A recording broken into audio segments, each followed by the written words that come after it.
the BBC presents The Strange and the Sinister, another of Professor William Croft Dickinson's short stories of the supernatural. Today's story is called Return at Dusk and opens in the University Common Room. Yes, I heard Drummond saying with emphasis, for the rest of my life I shall endeavour to avoid looking into a mirror at twilight. For a moment there was dead silence in the common room. That our professor of anthropology should be afraid of looking into a mirror at twilight seemed too absurd to be believed. It was Forrester who broke the silence. Out with it. You said both too much and too little to escape saying more. Drummond settled himself in his chair. When the war broke out, I was put in charge of one of the special counter-espionage sections, and my particular section was located in the castle of Cairn Toul, which is an ancient and almost impregnable stronghold in the province of Mar. The big hall of the castle was our general office. Our sleeping quarters were upstairs on the second floor, reached by a narrow staircase, and there, in a side wing, was another room which had a second door leading outside to a kind of beacon turret. That room, which we called the turret room, was at first mine, and I had opened its second door the very first day I was there. But the turret outside was empty, and being corbelled, it was clearly impossible for anyone to reach it from the ground below, whilst, even if the impossible were achieved, an iron grille which enclosed the turret top would prevent the climber from entering the turret and so gaining access to the room. For a month or two after our arrival at Cairn Toul, we were kept busy for a good 16 hours out of every 24, and then came 2 or 3 slightly less busy days, and for the first time I was able to arrange for each of us singly to get out on the moors. My own turn came last, and for a whole afternoon I lay deep in the heather, dozing and drawing in physical and mental rest. Returning to Cairn Toul in the gathering twilight, I sat down in my room on a chair in front of my dressing chest, over which an old mirror was hanging on the wall. Behind me was the door leading to the beacon turret. Now, what made me look up into the mirror, I don't know, but looking up, I saw that the door to the turret was slowly opening, and somehow I could neither move nor cry out. Slowly the opening grew wider and wider, and then a face appeared, peering round the side of the door. In the mirror, the face seemed to look straight into mine, but in the twilight I could recognize no features. Then the face withdrew, and the door began to close again, as slowly and as quietly as it had opened. As soon as it had shut, the sense of powerlessness left me. Jumping up, I rushed towards the door and flung it open. The iron grille covered an empty space.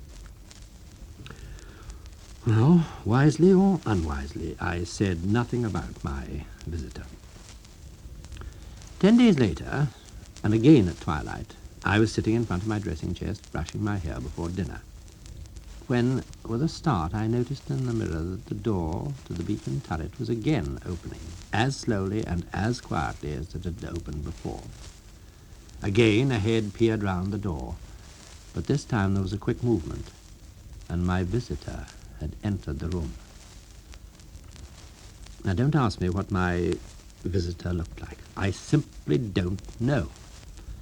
Partly the twilight was deepening into dusk, but mainly I seemed impelled to look only at the face which was reflected in my mirror.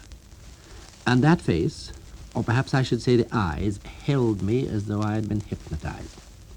Never had I seen such concentrated hate before, and I hope I shall never see it again. Slowly, very slowly, almost as though I was to be taken by surprise, it began to cross the intervening space, the eyes holding mine. Slowly that face approached behind me. Larger and larger in the mirror grew those awful eyes. I became convinced I could feel its breath upon me. A pair of hands seemed to reach out and close upon my neck, and all went black. I'm told that when I was very late for dinner, one of the others came up from the hall to remind me of the time. Receiving no answer to his knock, he looked in. When at last they brought me round, I made some kind of excuse. I felt too ashamed to confess that I had fainted before a ghost, yet no other explanation seemed possible. I spent that night dozing in front of the fire in the hall, and by morning I had ashamedly come to the conclusion that I could not face that room again. As good luck would have it, however, that very morning brought the possibility of change. Just before lunch, a coded message came through, calling away one of my team on an urgent but fortunately lengthy task in Holland. I moved all my possessions into that providentially provided spare room, saying that I was changing my room because of the appalling draught that came from the turret door. What my team really thought or guessed, I don't know. But a chance meeting with Mrs. Lumsden, who was the ancient retainer we'd taken over with the castle, gave me food for thought. Answering my greeting, the old body paused as though about to say something to me. Well, that was quite unusual, and I waited expectantly. "I'm hearing Black Dougal will be back then," she said, and went on her way. Who Black Dougal was, she left to my imagination, and I knew from experience that it would be quite useless to question her. For a week or two, nothing disturbed the even tenor of our way. Then came a message from the War Office to say that a Mr. Mowat was on his way to fill the vacancy in my team. I decided to stick to my tale that the turret room was frightfully draughty with a howl from the outside grill, and that Mowat would be very well advised to share a room with one of the others. Oh, I had reckoned without our new recruit.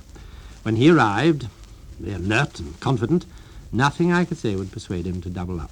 He would sleep in the turret room, draught or no draught. He'd arrived just before dusk. The significance of the time escaped me until an agonizing cry came from the turret room, and then I cursed myself for forgetting that upon both occasions my visitor had come with the dusk. We raced to the stair and to the room. Bursting in, we found Mowat lying on the floor, almost exactly as I am told I had been found. But it was his face that shocked us. Even in the dim light, we could see that it was suffused with blood, while his eyes seemed to be sightlessly staring at us with a look in which agony and terror were horribly combined. That same night, we got him into a nursing home at Aberdeen, but it was a full 3 months before he was out again. And during those months, it had become a preoccupation of mine to try to induce him to unburden himself. And at last, I persuaded him to speak. His tale was much the same as mine. There was this difference, however. Mowat, terrified and powerless, had seen the face in the mirror. He had seen it slowly draw nearer, had seen, as I had, the terrible malevolence in the eyes, had felt the hands at his throat, and then those hands had tightened into a grip, powerful, relentless, strangling. With that, he remembered crying out before unconsciousness intervened. "But what was it?" he asked me. "And how did it get in?"